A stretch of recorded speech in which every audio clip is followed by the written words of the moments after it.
comme je disais, tout dépend de ce qu'on interprète pour sa propre culture et pour sa formation. Voilà. Alors, la première des choses à laquelle je vous exhorte pour être de bons interprètes, la première des choses, c'est un minimum de matériel. Ça, c'est la base. Parce que vous ne pouvez pas faire la magie. Hein. Vous ne pouvez pas faire la magie. Bon, là, je parle surtout des pianistes, parce que moi, je suis pianiste. Mais je sais qu'il y a des batteurs, il y a peut-être des bassistes et autres. Mais tout le monde doit s'équiper en minimum de matériel. C'est vrai que ce n'est pas facile, peut-être que c'est un peu chaud, mais on commence un peu. On commence un peu. Je sais que, je me souviens, moi, avant, j'avais un seul clavier. J'avais le petit corps X50. Voilà, elle est manchette là. Voilà. J'avais un seul clavier. Et avec mon groupe, c'est avec même, quand on va jouer, j'ai dit, il faut toujours qu'il y ait un clavier en plus que je vais utiliser comme basique. Voilà. Et avec mon clavier que j'ai, je travaille mes sonorités, mes voices, comme on dit, tout ça. Et tout ce qui est son complexe vient de mon clavier. Le clavier que je trouve sur place quand on va jouer, ça c'est pour les trucs basiques. Nappe, EP, voilà. Ça c'est pour les trucs basiques. Mais tout ce qui est synthé, tout ce qui est cuivre, tout ce qui est son un peu pour le travail. Voilà. Donc, il faut un minimum de matériel. Voilà. Et puis, au fur et à mesure, il faut avoir le goût du matériel. Il faut aimer ça. Quand tu as un peu de blé, il faut chercher à t'équiper parce que c'est ça qui va te permettre d'avoir un meilleur rendement. Voilà. Donc, c'est la première des choses. Maintenant, seconde chose, il faut travailler, aiguiser son oreille. Aiguiser son oreille, passer par une bonne écoute du sujet. Alors, lorsque on donne un morceau à interpréter, il faut faire une bonne écoute, qui peut être une écoute, dans un premier temps, tu peux avoir une écoute passive, ce qu'on appelle une écoute passive, je vais l'avoir dans tes oreilles, même si tu ne passes sur ton clavier ou sur ta basse ou sur ton instrument. Au moins, dans tes courses, tu écoutes la chanson, histoire de repérer un peu les petits carrefours, tout ça, histoire que ton esprit même s'accorde avec la chose. Voilà, ça c'est l'écoute passive. Maintenant, il y a le moment où tu te retrouves sur ton instrument et tu vas maintenant bosser la chanson. Voilà, quand tu vas bosser la chanson, maintenant tu t'assois pour avoir une écoute active. Cette fois-ci, tu es beaucoup plus concentré sur les choses que tu dois repérer dans la chanson. Voilà. Maintenant, comme je disais au départ, il faut que ton oreille soit affinée. Ça, c'est clair. Pour pouvoir être juste dans l'interprétation, parce que c'est ce que tu entends que tu interprètes. Donc, si tu n'entends pas bien, tu vas mal interpréter. Maintenant, quelle astuce on peut donner pour ça? Eh bien, c'est de tout simplement avoir des exercices d'écoute. Moi, par exemple, je vous donne mon début par rapport à ça. Dans mon système, avec mes amis avec lesquels j'ai commencé, je cite Vivien, batteur, Ahmed Bonbon, on était 3. Mais on avait un petit challenge d'écoute. On doit bosser un morceau, on doit reproduire un morceau, on écoute. Mais chacun écoute la partition de l'autre. Avant qu'on se retrouve dans la salle là, le pianiste sait ce que le bassiste doit jouer, le bassiste sait ce que le pianiste doit jouer, et ainsi de suite. Et puis on est top, c'est parti, on joue. Mais tes amis, ils sont là, ils te disent, mais attends, le truc du clavier que tu viens de faire là, on a écouté, c'est pas ça, hein. Et puis ça devient une discussion maintenant. Non, mais si on fait ça, bon, mais on écoute. Toi, tu t'as pris ton temps à la maison, tu as écouté, tu as bossé, tu es venu, tes amis disent que c'est pas ça. On écoute. Tu es convaincu. Et surtout là, il ne faut pas être fermé. Vous voyez, souvent on est blâmé, non, c'est ce que j'ai écouté, non, il ne faut pas être fermé. J'écoute tes gars, il dit voici ce que je chante. Vous écoutez jusqu'à ce que vous tombiez sur un accord. Mais le fait de répéter ça à chaque fois qu'on travaille un morceau, à chaque fois qu'on travaille un morceau, ça développe, ça affine, ça aiguise ton oreille. Parce que tu es confronté régulièrement à ça.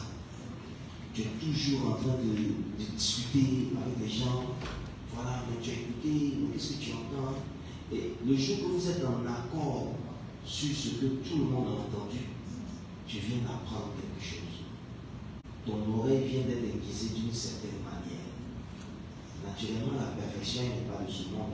On continue toujours d'affiner notre oreille. Même aujourd'hui, il y a des choses qu'on peut ne pas saisir parce que les audios, ce qui sort du studio là, c'est des mix. Hein. Il y a des sons qui sont noyés, il y a des sons qui se mêlent, qui s'entremêlent, qui peuvent donner quelque chose, tu as l'impression que c'est ça. Mais au moins, quand tu as une bonne base, c'est le plus important. Donc, il faut travailler, aiguiser l'écoute. Si vous avez vos petits systèmes, vos petits groupes, si c'est church, si c'est variété ou autre, ayez ce genre d'exercice-là entre vous. Il ne faut pas que chacun vienne la tête baissée sur sa base, tu finis tes jours pour toi, c'est dans la maison. Non. Il faut que tu puisses dire en tout cas, ah, la ligne dépasse. C'est pas ça. Voilà. Donc, c'est ce qui concerne l'écoute. C'est le conseil que je peux donner. Voilà. Maintenant, avoir une rigueur, la rigueur nécessaire pour chercher, voire même éditer et révéler au préalable. Ça veut dire quoi? Là, maintenant, je parle des pianistes et puis peut-être aussi des guitaristes, parce qu'eux aussi font des combinaisons de sons et tout ça. Vous savez, ce que moi j'ai constaté dans notre milieu, c'est que on paresse beaucoup dans la recherche. Dans la recherche des voices, dans la recherche des sons qu'on doit utiliser. Voilà. Et lorsqu'on écoute une chanson, il faut avoir la rigueur nécessaire pour te dire que tu dois trouver le son exact qui a été utilisé à ce moment précis. Tu dois trouver le son exact. Au pire, tu trouves un son qui se rapproche vraiment à 70-80%. Voilà. Donc, si tu as la chance, tu trouves le son exact, tu es top. Si tu n'as pas la chance de trouver le son exact, tu vas chercher peut-être à éditer, c'est-à-dire à faire des combinaisons de sons pour rechercher la couleur. C'est comme la cuisine. Moi, je dis ça souvent. On mélange les ingrédients, on goûte pour voir. Donc, une fois de plus, l'oreille intervient. Donc, tu mets, tu écoutes, tu testes. Tu as combien de sons dans ton clavier? Tu t'imagines, tu as des banques de 1000 sons. Mais tu vas prendre un par un. Ok? Tu vas prendre un par un jusqu'à ce que tu trouves ce que tu cherches. Tu vas faire ça. Ainsi de suite. Voilà. Moi, c'est ce que je cherche à faire. Vous voyez, par exemple, non. Mais avant de trouver celui-là, tu peux passer du temps. Tu peux passer 1 heure, 2 heures de temps de fouiller. On pense que tu es fou. Mais une fois que tu as trouvé le son idéal, ça ne se passe pas que dans la dextérité. Hein. Parce que si tu as la couleur du son qu'il faut, tu as déjà une avance à 50%. Parce que quand tu joues, on dit ouais, le gars est fort, hein. Il a le son. Il a le son, il faut avoir le son. Parce que si tu as le son, avec un peu de dextérité, ça roule. Voilà, ça roule. La magie de ce truc se trouve dans le son. Et qui parle de son, parle de matériel. Si tu as du matériel, il y a du son. Tu te rapproches du son. Moins tu as du matériel, il y a du son. Moins, c'est plus difficile en fait. Vous voyez. Donc, il faut avoir la rigueur personnelle pour ça. Souvent, moi, je vous dis, souvent j'ai mal au dos à force de fouiller là où pour faire des combinaisons. Là, on était sur une combinaison du morceau mi-vert par exemple. Le son qui fait. Ok. Ça même, c'est une combinaison personnelle, c'est mon oreille personnelle. Hein. Et quand j'écoute le truc, j'essaie de me rapprocher un peu. Ouais. Je vais vous faire part de tout ce qui est là-dedans. Alors, je vais le mettre en solo un par un. Je ne sais plus combien de sons j'ai utilisé pour faire cette combinaison. Solo. On a celui-là. Je suis allé dans la banque de son. J'ai cherché. Touché jusqu'à ce que je trouve. Pourquoi je m'arrête sur celui-là? Parce que je sais qu'il y a un soupçon de ce que je recherche là-dedans. Mais ce n'est pas encore parfait. Il est encore. Il y a quelque chose qui manque. Donc je continue de chercher. C'est-à-dire que je retiens déjà celui-là, je le note quelque part. Et je continue de chercher. Je me dis que, puisque je n'ai pas le son exact, je vais faire une combinaison. Donc, je réécoute l'audio, je réécoute la partie et j'essaie de repérer un autre son qui peut s'acclimater. Alors, je cherche.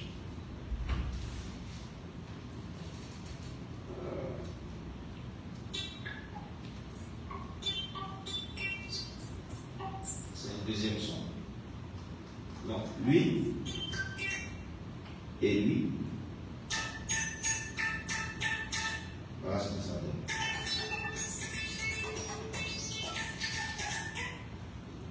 Ok. Voilà. Je pense que j'avais mis un troisième, je pense. Voilà. Le troisième. Donc, on a lui. On a lui. Le deuxième et le troisième. Donc les trois ensemble. Vous voyez, non? Voilà. Alors, quand je finis ça, et qu'on est sur scène, et que la partie arrive, que tu sors le truc, ceux qui connaissent, ils savent que, ah, le gars il a du son. C'est tout. C'est même pas de la dextérité. Hein. Parce que comme j'ai dit, la dextérité, il y a un service et un minimum syndical. C'est-à-dire quand tu as ça, à la limite, tu peux le faire. Voilà. En matière de dextérité, il y a beaucoup de pianistes qui sont magnifiques. Tu vois, mais en matière de son, il n'y en a pas beaucoup. Et c'est là la différence. Voilà, c'est là la différence. Donc, il faut beaucoup travailler sur le son. Il faut apprendre à faire ces combinaisons. Ça prend du temps. On paresse beaucoup, surtout dans les histoires de Zoulou. Dans les histoires de Salesi, toujours là. On paresse beaucoup. Je vois beaucoup d'orchestres qui font du Zoulou. Le pianiste il joue avec un seul clavier. Je me demande qu'est-ce qu'il va pouvoir me faire sortir avec un seul clavier. Vous n'êtes pas des magiciens, les gars. À moins que vous ne vouliez pas faire ce qui se trouve dans les morceaux.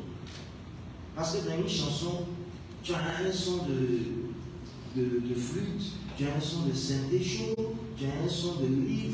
Bon, tout ça, tu vas faire ça comme avec un seul clavier. Pendant que tu dois accompagner. Alors, on se retrouve avec des gars, ils ont le clavier, ils prennent un son là. Le même son, et là, je me retrouve avec. C'est ça qu'on appelle l'exigence et la rigueur personnelle. Il faut te dire que moi, je dois jouer tout ce qu'il y a dans la chanson. Tous les sons qui se retrouvent dans la chanson, je dois jouer ça. Donc, permettez-moi de faire mon travail. Je vais vous aider, mais aidez-moi à vous aider. Donc, comment moi je vous aide? J'achète mon petit matériel, d'abord j'ai mon petit clavier, c'est pas mal. Vous faites venir un clavier standard. Donc, voici déjà aussi un autre point important pour l'interprétation. Voilà. Maintenant, organiser intelligemment son espace de travail pour se faciliter la tâche. Ok. Comme je vous avais dit, je voulais installer tout le dispositif pour vous faire comprendre beaucoup de choses, mais bon, c'est pas possible. Ce clavier que vous voyez, il est organisé en 6 patchs, c'est-à-dire 6 splits. Il y a un son ici, il y a ce son là, ici en bas il y en a 2, et puis voilà, il y a celui-là et il y a le string.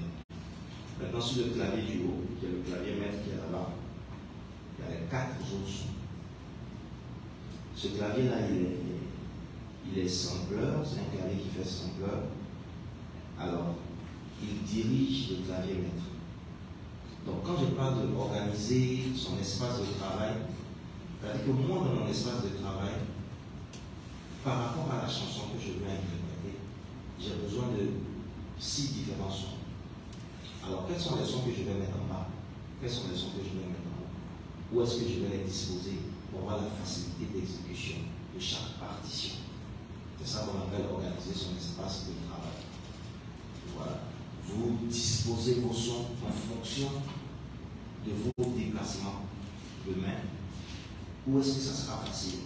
Parce que si tu dois faire, je sais pas moi, si tu dois jouer là, l'idéal c'est que le son soit quelque part dans cette zone, pas que le son soit là-bas. Vous voyez ce que je veux dire? Donc tu ne vas pas disposer de ce son là sur ce côté, tu vas plutôt le mettre soit au milieu ou bien carrément au bout. Voilà, ainsi de suite. Et puis celui que tu vas prendre pour accompagner. Là par exemple, j'ai joué direct parce que je n'ai pas tout le dispositif, mais le son qui fait ça, il est en haut, ici. Parce que c'est ma main gauche qui le joue. Voilà. Ainsi de suite, ainsi de suite, ainsi de suite. Donc ça, c'est organiser l'espace de travail.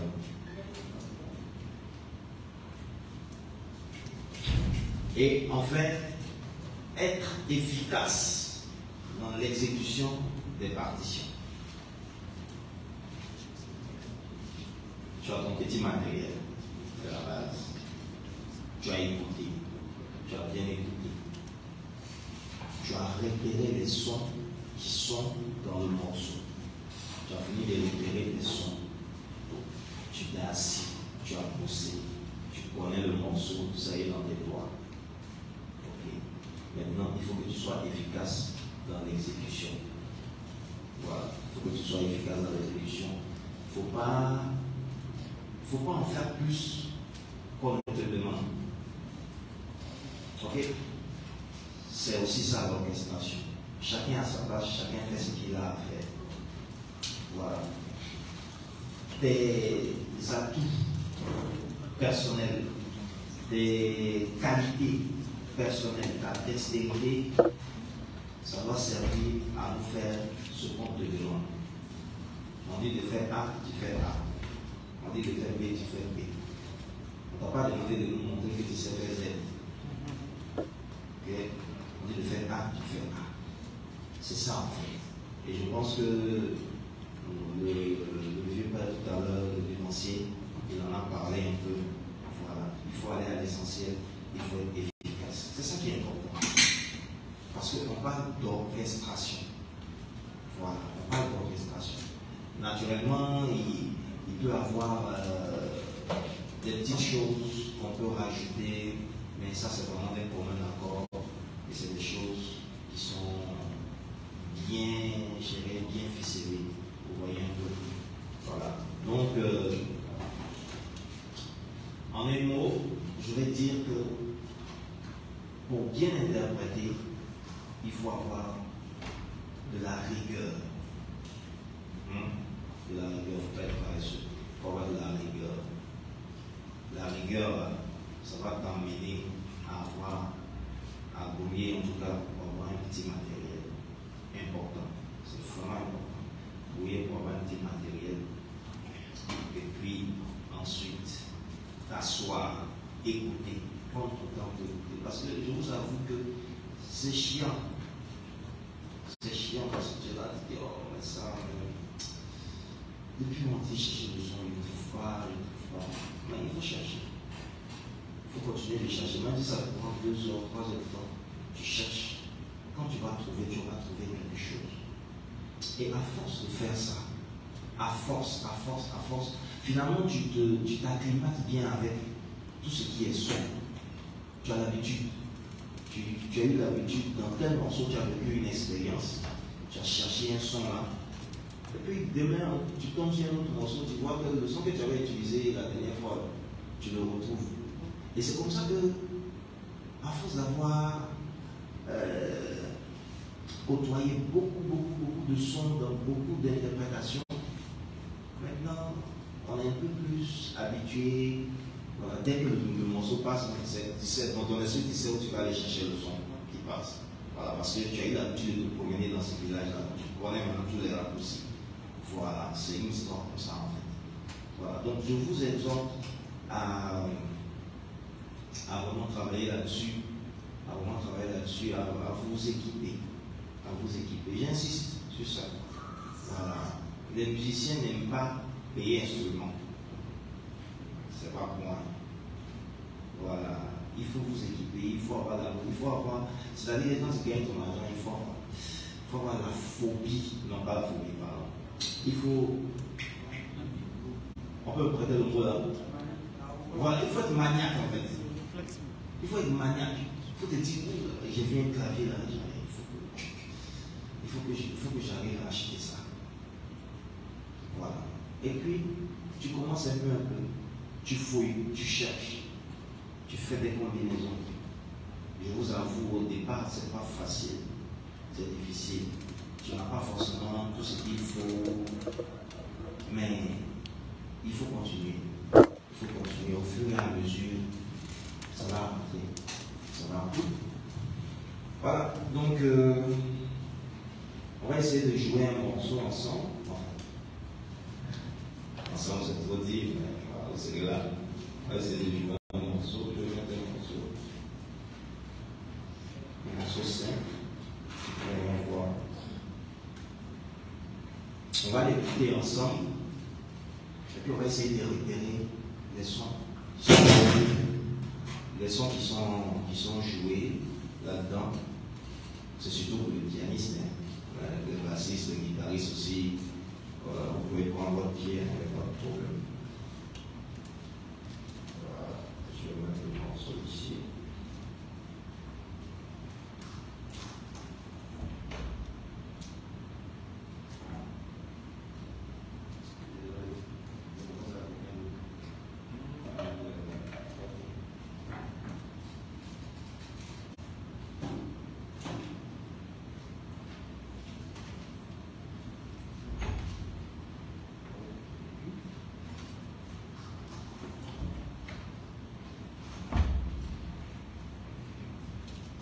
Ok, ça vient, on patiente quelques secondes.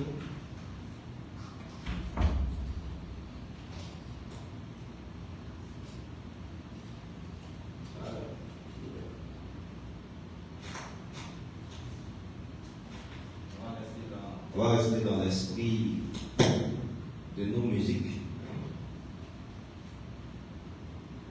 C'est ouvert? Tant que je vérifie que la carte sont encore bougée.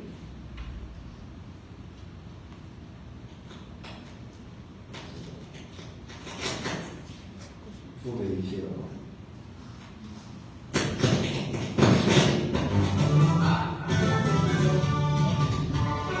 Yes. On y va.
Mais déjà, les pianistes, levez les mains.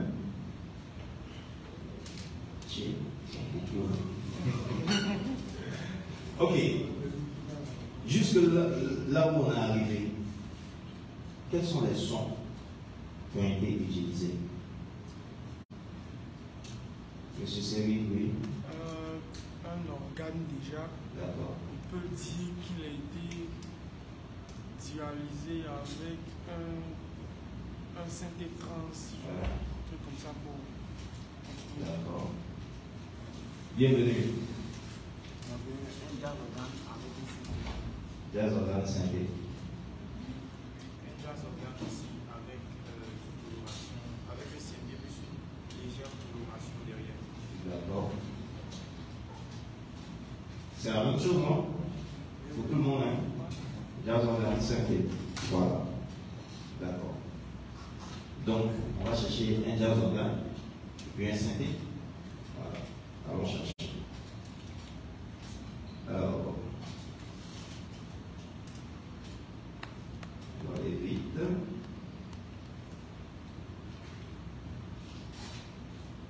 Ok.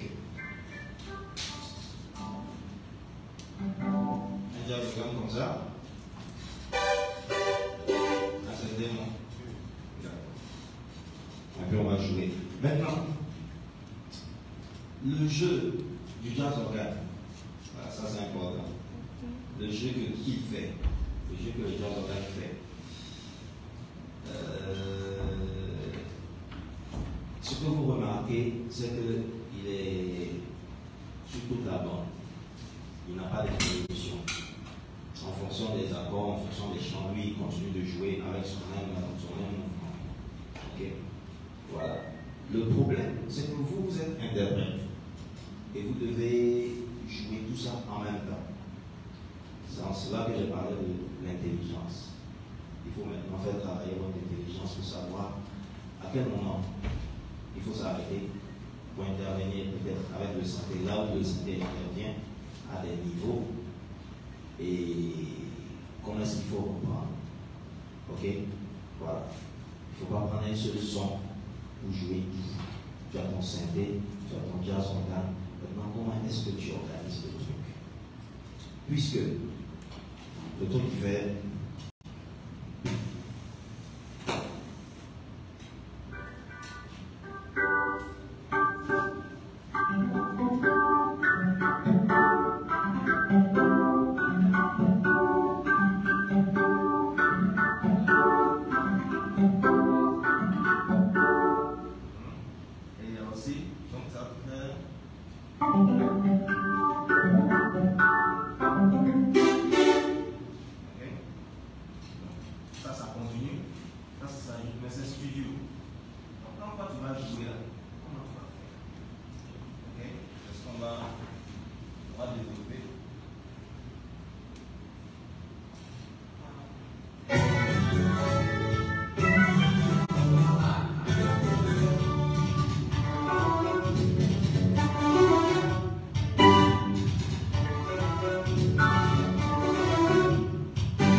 Si vous avez bien compris, j'ai essayé d'organiser le truc pour pouvoir jouer parce qu'on est en live.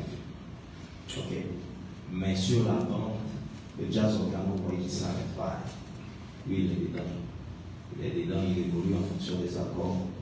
Mais toi qui joues en temps réel, tu es obligé intelligemment d'organiser tes partitions. Voilà. Donc, tu as écouté, tu as repéré les structures. Parce que si j'ai joué, c'est parce que je connais la structure, je sais à quel moment. Voilà. Même le jeu de jazz organe, à des moments, il varie un peu et tout ça. Donc, je connais tout ça. Donc, tu as écouté, tu as repéré les structures, tu as calé tes sons. Tu sais où chacun est calé. Tu commences à jouer. Tu es précis et efficace. C'est tout ce qu'on te demande. À part ce qui est joué là, on ne t'a pas demandé de faire autre chose. Sincèrement. Si on te demande, là tu fais. Mais si on ne t'a pas demandé, tu fais ce que tu as écouté, tu fais ce que tu dois retranscrire. C'est ce qu'on appelle interprétation. Il faut interpréter. Guitariste, bassiste, batteur, chacun est censé jouer sa partition. Ok les gars, merci. On va passer aux questions.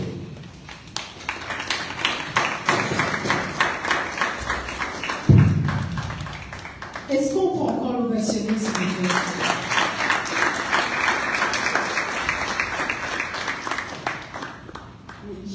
Je ne suis pas venue avec un agenda, mais vraiment, j'ai peut-être écrit que j'ai écrit derrière, avec le verso. J'ai écrit beaucoup de choses. Est-ce que vous avez retenu beaucoup de choses? D'accord. Mais est-ce que vous avez des questions à poser, des éclaircissements que vous voulez avoir? C'est le moment. Des éclaircissements que vous voulez avoir, c'est le moment des questions. Donc, ok. Donc, on reprend, c'est la même phase. Vous, tu te lèves, tu poses la question. Donc, je te présente d'abord, tu poses la question.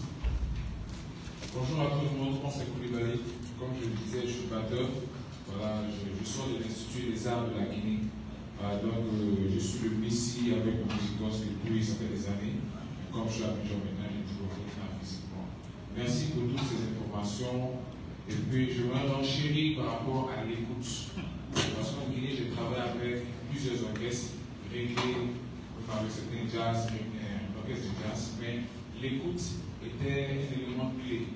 De la manière dont vous avez expliqué ce qu'on avez vu à travers avec nos amis, c'est pratiquement la même chose qu'on avait là-bas. Chacun écoutait son instrument, mais il prenait le temps d'écouter l'autre qui doit jouer à côté de lui. Et franchement, ce n'est pas facile d'accepter d'être corrigé par ses amis quand on pense qu'on est sûr de ce qu'on a écouté. Et c'est une grosse étape dans l'interprétation. Maintenant, il arrive souvent que derrière nos instruments, qu'on soit pianiste, qu'on soit bassiste, qu'on soit batteur, on arrive souvent de vouloir ajouter un plus, c'est-à-dire vouloir apporter une touche personnelle, parce que dans nos compétitions privées à la maison, on a une certaine sonorité dont on aimerait l'ajouter. Bon, vous qui avez cette expérience avec votre instrument harmonique, qu'est-ce que vous avez comme conseil à donner à ces jeunes musiciens qui ont tendance à se laisser aller par ce feeling? Ça peut être bon, ça peut être mauvais. D'accord. Le conseil d'un expert est toujours bienvenu. Merci.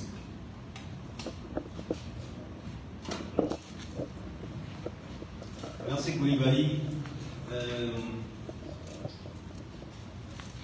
Dans la vie, les habitudes deviennent une seconde nature. Sinon, ce n'est pas interdit. Hein.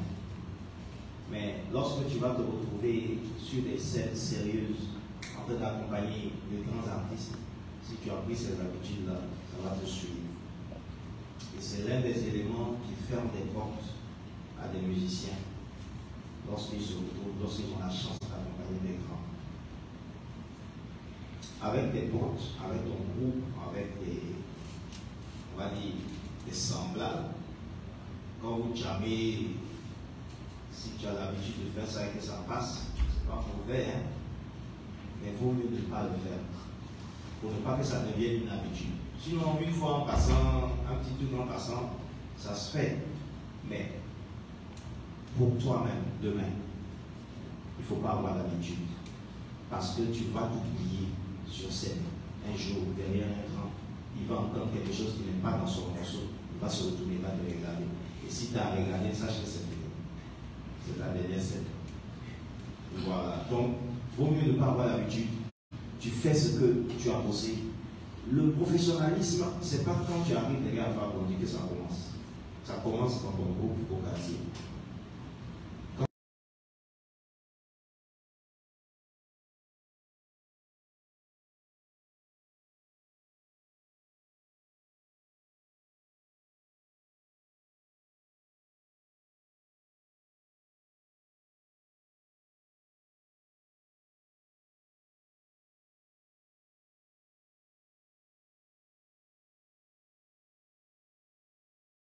Qui nous est demandé. Vraiment, mon inquiétude, si on doit rendre ce qui nous est demandé, où on perçoit notre personnalité. Donc, je ne sais pas si vous pouvez un peu m'éclaircir. Comme le frère Koulibaly l'a dit, le morceau qui est passé, vous l'avez rendu, mais qu'est-ce qui fait qu'on sait que c'est Fabio le conséquent qui est en train de jouer? Voilà. J'aimerais savoir ça.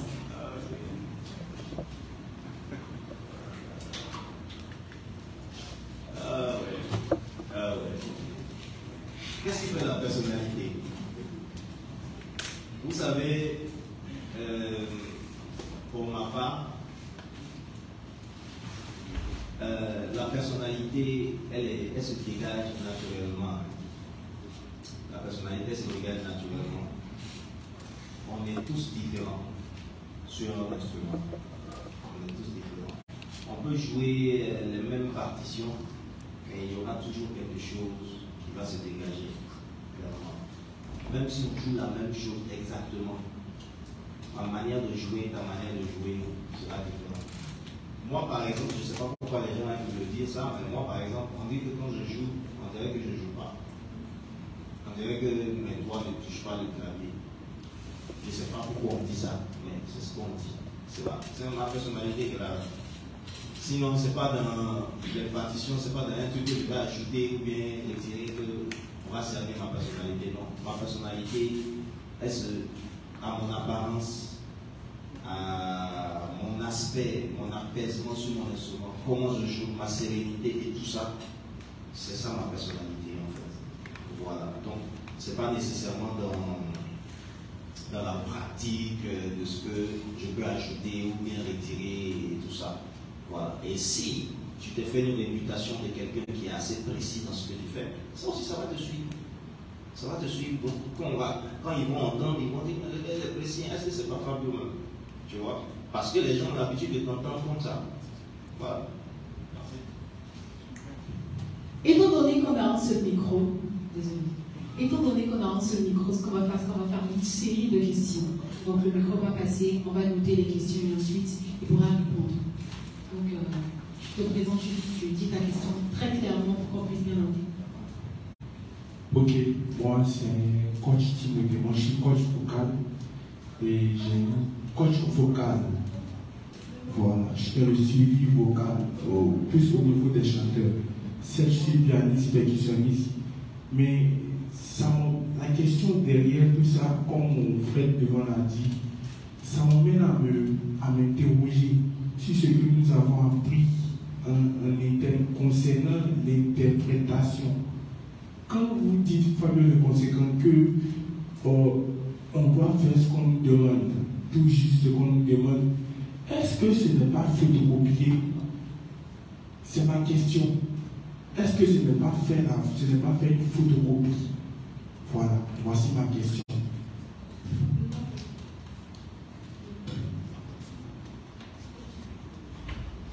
La prochaine question.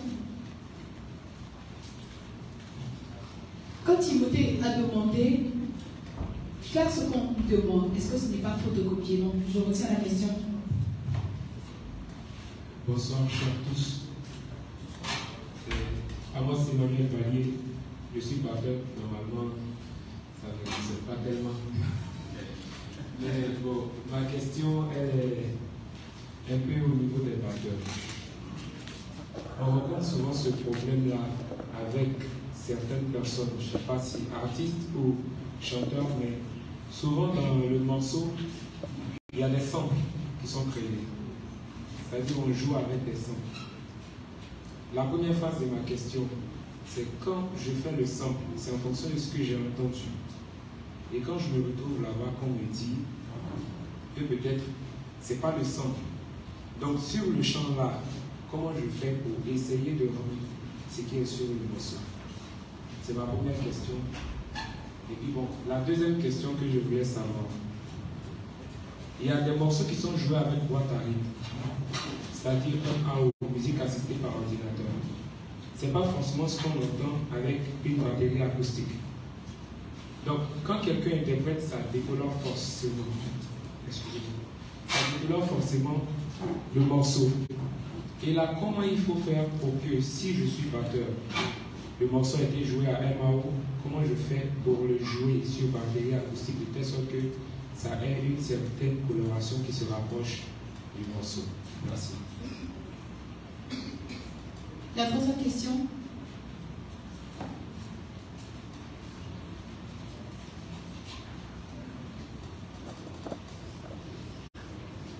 Bonsoir tout le monde. Je suis Cédric Léchy, batteur. Ma question est la suivante. Surtout le pianiste, lorsque vous jouez, est-ce que, par exemple, s'il y a un phrasé à faire, il y a un volume que tu dois augmenter avant de faire le phrasé, tu n'as pas revenu, parce que, comme on avait dit tout à l'heure, je ne vous ai pas vu toucher le volume. Généralement, l'orchestre, je vois ça beaucoup. Quand il y a peut-être l'introduction, mais un phrasé qui doit faire le morceau, le pianiste augmente, de sorte que, au lieu que ça soit agréable à l'oreille, ça devient du bruit. Est-ce qu'il y a un volume qu'on doit respecter quand on joue l'orchestre? D'accord. La dernière question pour la première valorisation. Bonsoir, moi c'est Djembe Josué. J'aimerais connaître le nom des sons qu'il a utilisés pendant l'interprétation de tout à l'heure. Voilà, tu as divisé ton piano en combien de parties, les différents sons que tu as utilisés. Comment tu as fait les ajustements, tout ça. Voilà, là on va dire à nos collègues.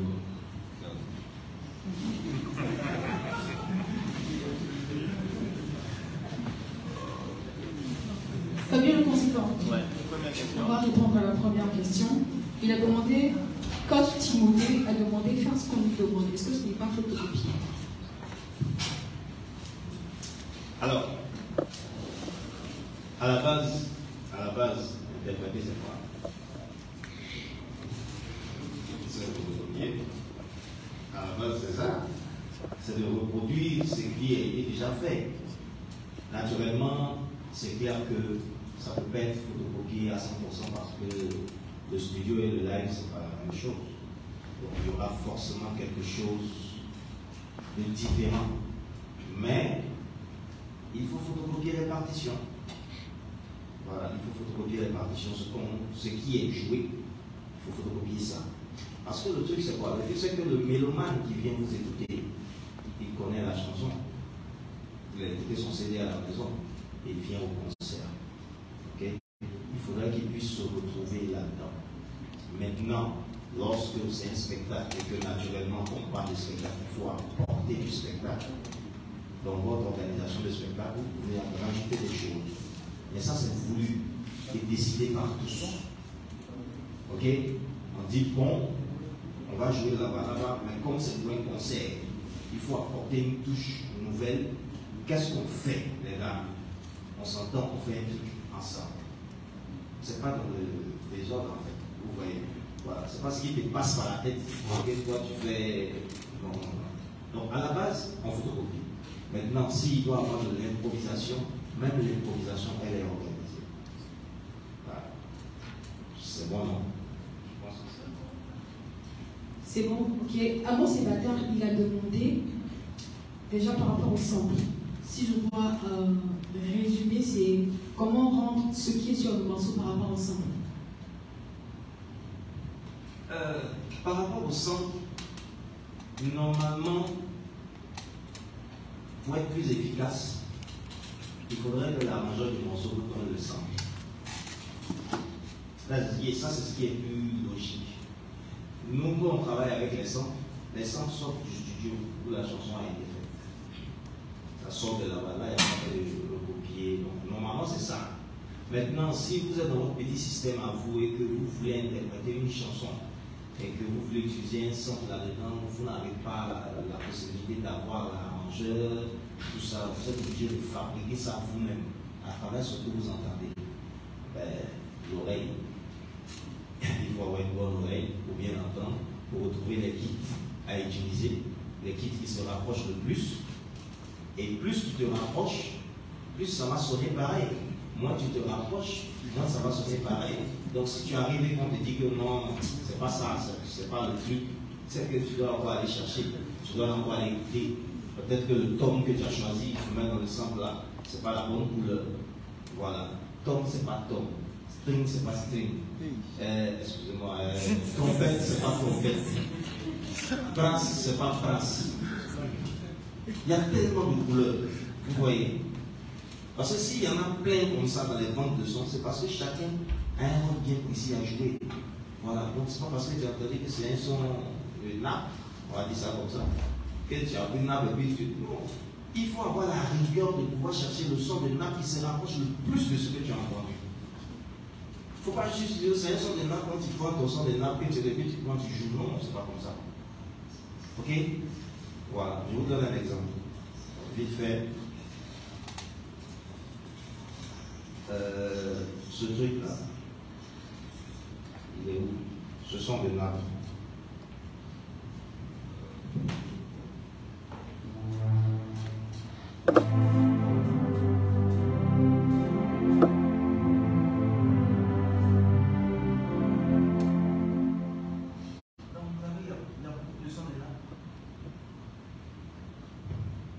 Dans mon clavier, il y a beaucoup de sons de nappe. Mais j'ai cherché jusqu'à ce que je trouve le bon. Et quand tu es en train de chercher là, l'artiste il peut être là à côté de toi. Parce que celui qui fait ça, souvent il est là. Quand on check, on te dit non, il est un peu trop agressif. Non, change. Change. Il est un peu trop doux. Non, il n'y a pas trop de basse. Il faut que ça soit un peu plus rond. Cherche encore, cherche encore, cherche encore, cherche encore. C'est de ça que j'ai parlé tout à l'heure. Tu cherches jusqu'à ce que tu trouves. Et si dans ton clavier tu n'as pas trouvé, tu as fui jusqu'à ce que tu n'as pas trouvé, il faut chercher à fouiller. Tu mélanges les ingrédients, façonne le truc, et tu vas trouver quelque chose. Voilà. Il a posé une deuxième question par rapport à la musique assistée par ordinateur. Comment garder les mêmes couleurs? C'était ta question? Comment garder par rapport à la musique assistée par ordinateur? Le problème c'est comment garder les mêmes couleurs, les mêmes teintes. Parce que il y a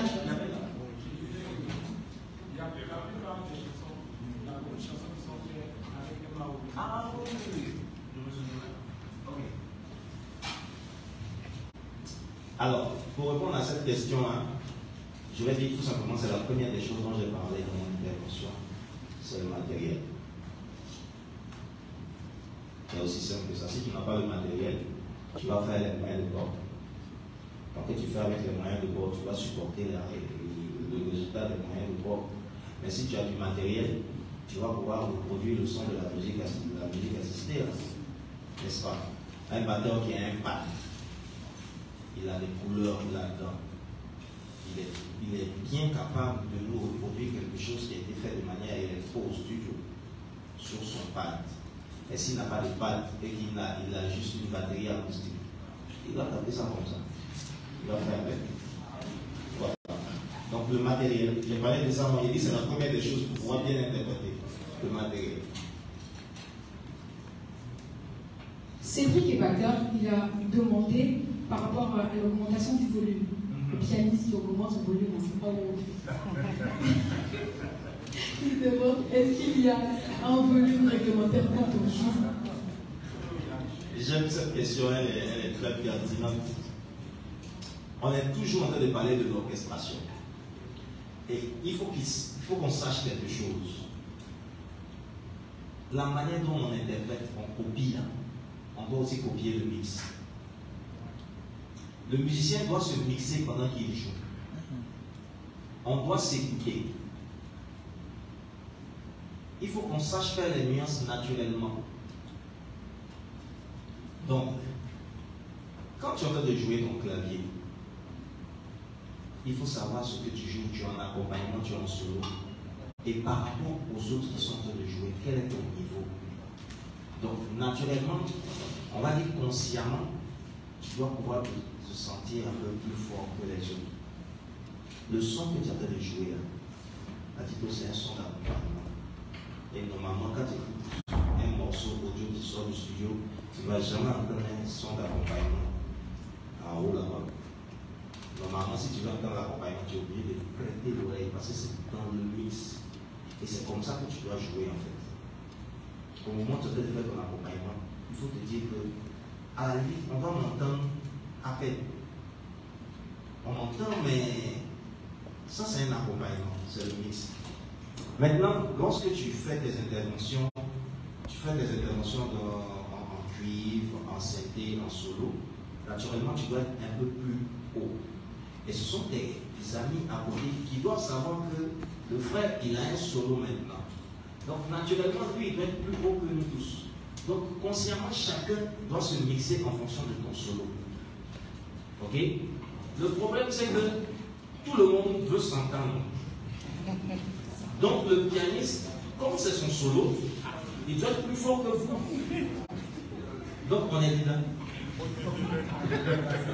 Vous voyez? Donc c'est une question d'éducation personnelle. Entre nous, amis de l'orchestre, on doit pouvoir se dire que c'est arrivé au solo du bassiste.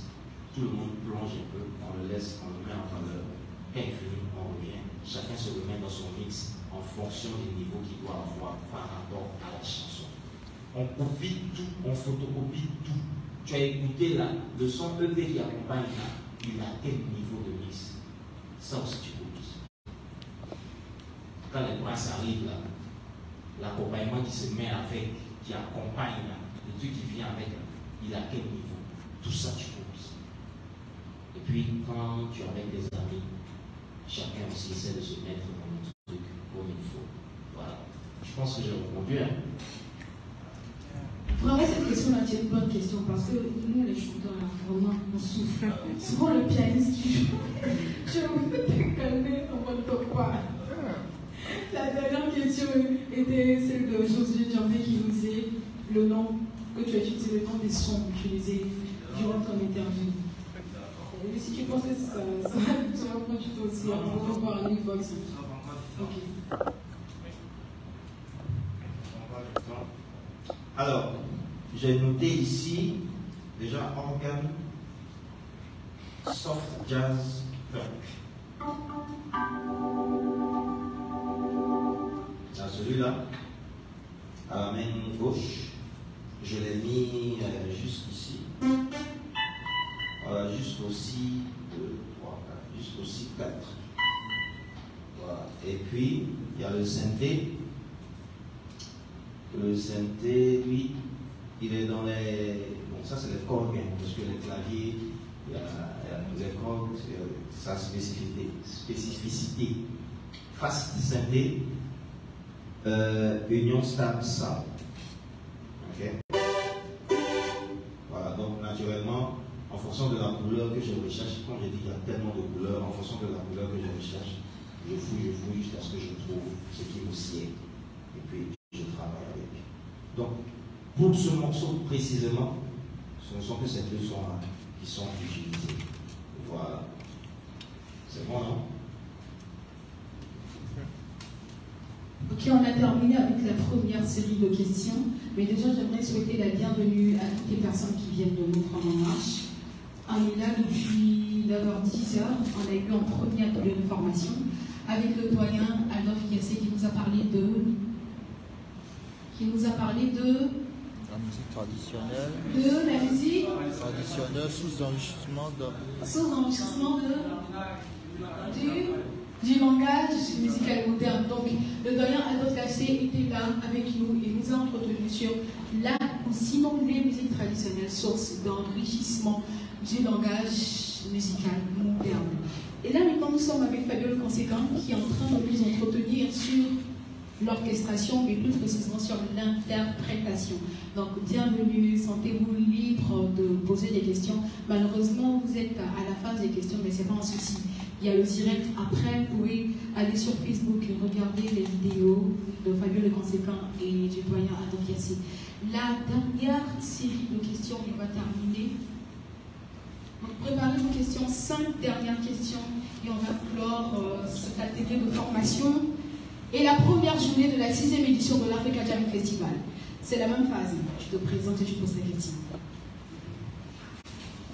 Bonsoir à tous. Moi, c'est Kia, je suis batteur.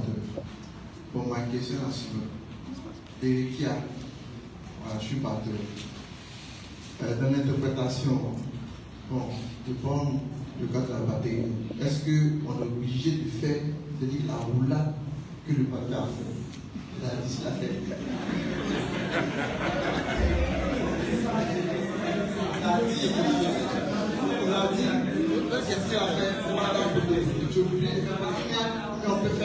On peut faire une roulade similaire, mais forcément c'est égal à 10, mais c'est égal à la chose.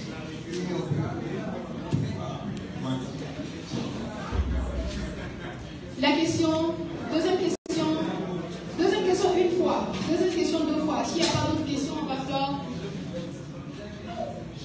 S'il n'y a pas d'autres questions, ok, donc ça sera la dernière question et on va terminer. Fabio, il a demandé, est-ce que le batteur qui interprète, est-ce qu'il doit reproduire les mêmes roulades, les mêmes trucs que le batteur qui a joué?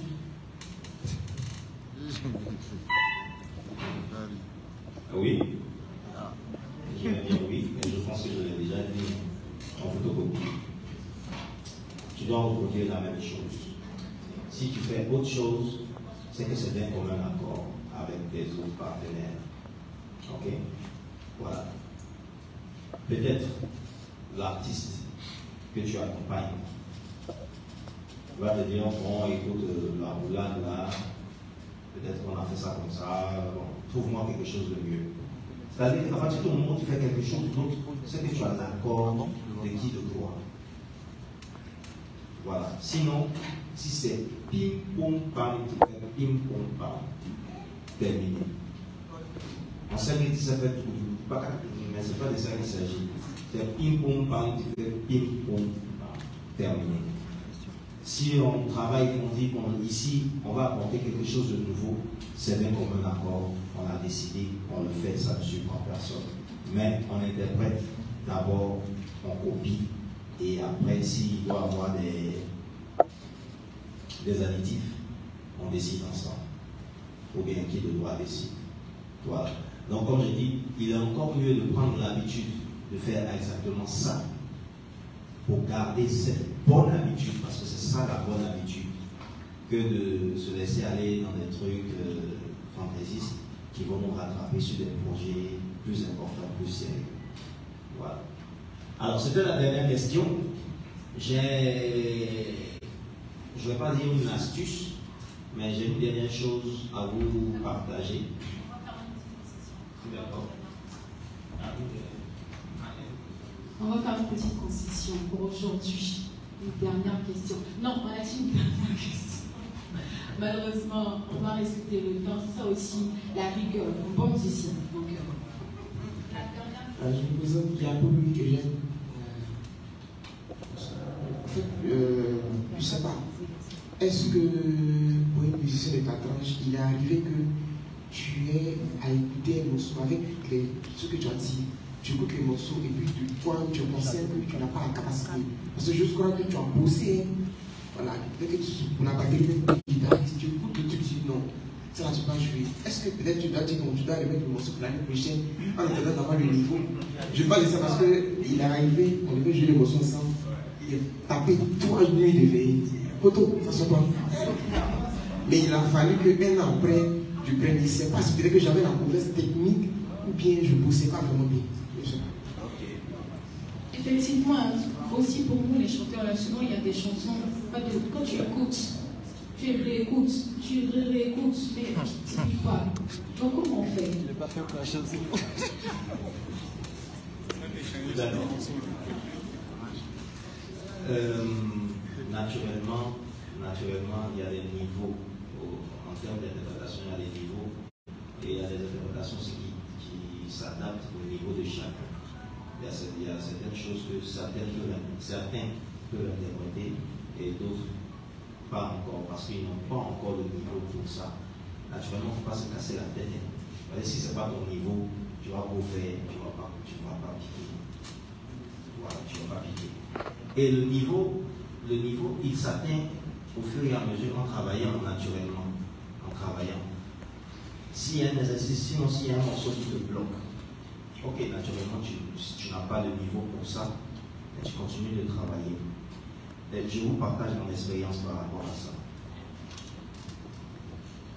Le morceau,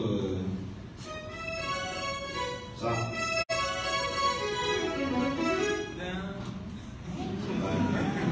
Ça.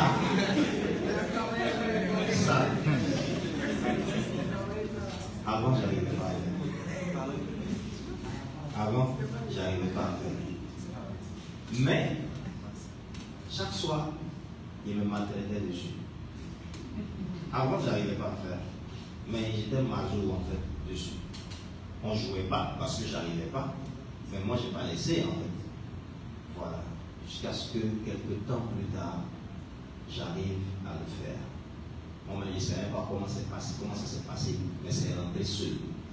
Voilà. Je ne peux pas dire que c'est rentré seul, on va dire que mes doigts se sont un peu plus déliés. Voilà. Le niveau atteint pour pouvoir exécuter est arrivé. Et j'ai pu exécuter. Voilà. Donc, c'est un peu ça. Il y a ça, il y a ce point-là. Et puis souvent aussi, il y a des problèmes de disposition, qu'on appelle les doigtés aussi. Souvent, il y a des trucs. Avant de te dire que tu n'as pas forcément le niveau, il faut chercher à savoir est-ce que tu as le bon doigté. Parce que quand tu n'as pas le bon doigté aussi, tu n'arrives pas à le produire facilement. Tu vas voir que ça te bloque, tu as un doigt qui veut s'occuper quelque part. C'est parce que c'est mal disposé. Voilà. Donc, souvent, quand tu trouves le bon doigté, tu as la facilité d'exécution. Voilà. Monsieur lui, Yabo, ça fait aller? Donc, on ne se presse pas, on bosse toujours, c'est difficile, mais à un moment, ça va devenir un peu plus facile. On a bouclé avec la série de questions. Si vous avez d'autres questions, ne soyez pas tristes. Si aujourd'hui vous n'avez pas pu poser la question, sur Facebook, vous avez vu le conséquent est là-bas. Sur Instagram, tu es là-bas aussi. Inbox, tu envoies Messenger. Ah, le vieux, j'étais tant. Je voulais poser cette question, je n'ai pas pu. Voici maintenant, je pose la question. Voilà. C'est-à-dire, on va terminer avec ton mot de fin. Oui. Mon mot de fin et puis aussi mon astuce que je voulais vous donner.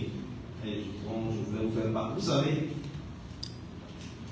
l'intelligence. Un bon musicien, il est forcément intelligent. Si tu es bête, tu peux pas dire un mot de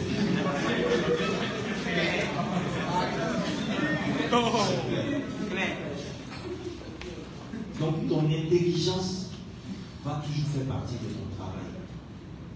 Tu vas te retrouver face à des situations où tu ne peux pas jouer les deux sons en même temps.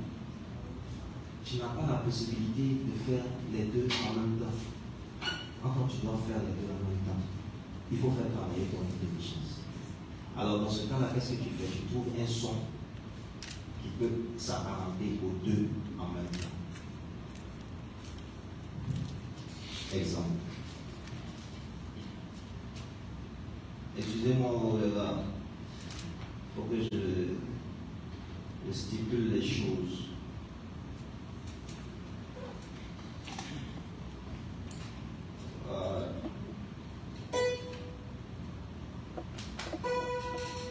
Dans ce morceau-là, c'est un morceau de Gaby Sely, on appelle Sely Dance. On a cette partie-là qui fait.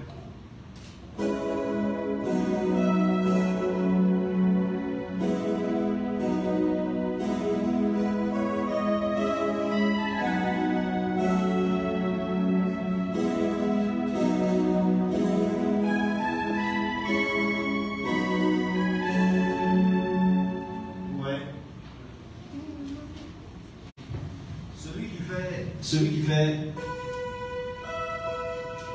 c'est un genre de flûte. C'est pas vraiment une flûte, hein, c'est un genre de flûte. Celui qui fait, celui-là, c'est ce son-là, on va dire famille, Fantasia, Benz et autres. Maintenant, là c'est string. Ok? Moi je n'ai pas le temps d'aller chercher tout ça en même temps. Ok? Donc, je prends le son, je le double avec un string et je joue. Alors, quand on va jouer ensemble, toi qui écoutes, tu vas te retrouver dans le morceau. C'est ton intelligence qui a parlé. Merci et puis à très bientôt.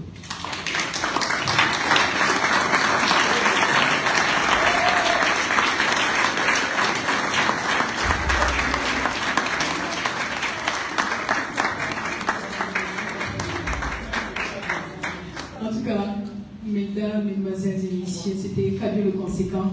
Est-ce qu'on peut le passer au nom de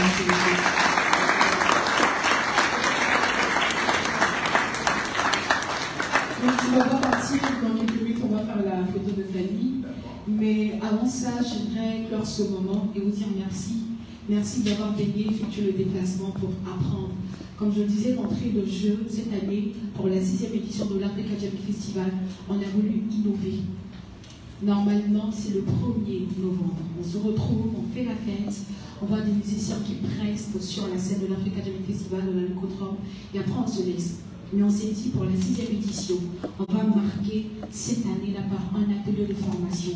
Parce que le partage de connaissances, il est impérieux. C'est nécessaire pour nous d'avoir une base, d'avoir de grandes notions pour devenir de bons musiciens et de porter haut le credo de la musique ivoirienne sur l'échiquier international, n'est-ce pas? Alors merci à vous, vous avez choisi la bonne part. Demain, tu peux t'asseoir. Tu peux t'asseoir, ça sera la photo de la vie, ça sera juste après. Donc je donne quelques informations déjà par rapport à ce soir, on a terminé. Mais demain, on est là pour le grand festival, l'Africa Jam Festival. L'entrée est gratuite, c'est à partir de 11h.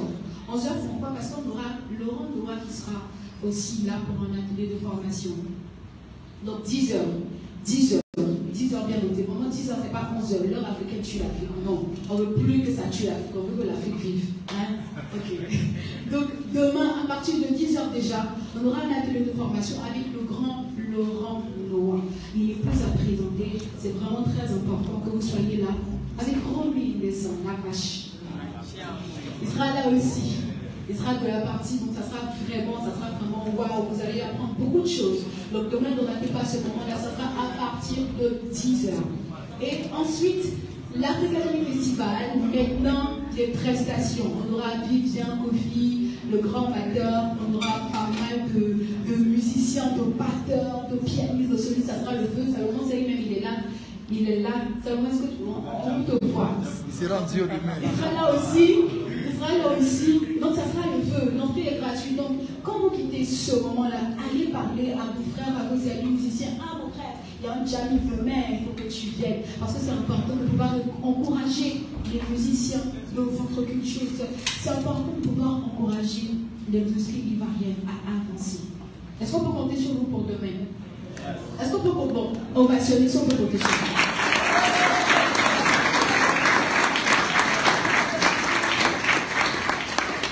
Aujourd'hui, on a appris la rigueur, on a appris la discipline, on a appris pas mal de choses et on a la foi que ce soir, véritablement, nous sommes en train de faire émerger de grands musiciens ivoiriens et de l'Afrique qui vont impacter le monde entier par la grâce de Dieu. Et cela nous a été permis par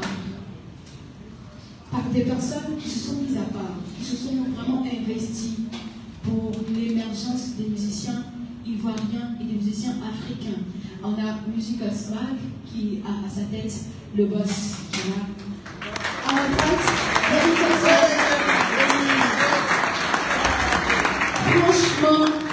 franchement, il fait avec son équipe un travail exceptionnel, un travail formidable.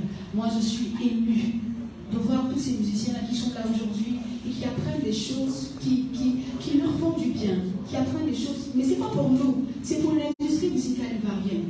Parce que quand on va au Nigeria, on voit comment ils sont solidaires là-bas, on voit comment les choses se passent, comment ils émergent, comment ils poussent leur poulain jusque sur la scène internationale. international, nous aussi, il faudrait qu'on représente notre pays, nos valeurs, nos cultures traditionnelles, notre musique, l'excellence. Il faudra que ce soit notre credo.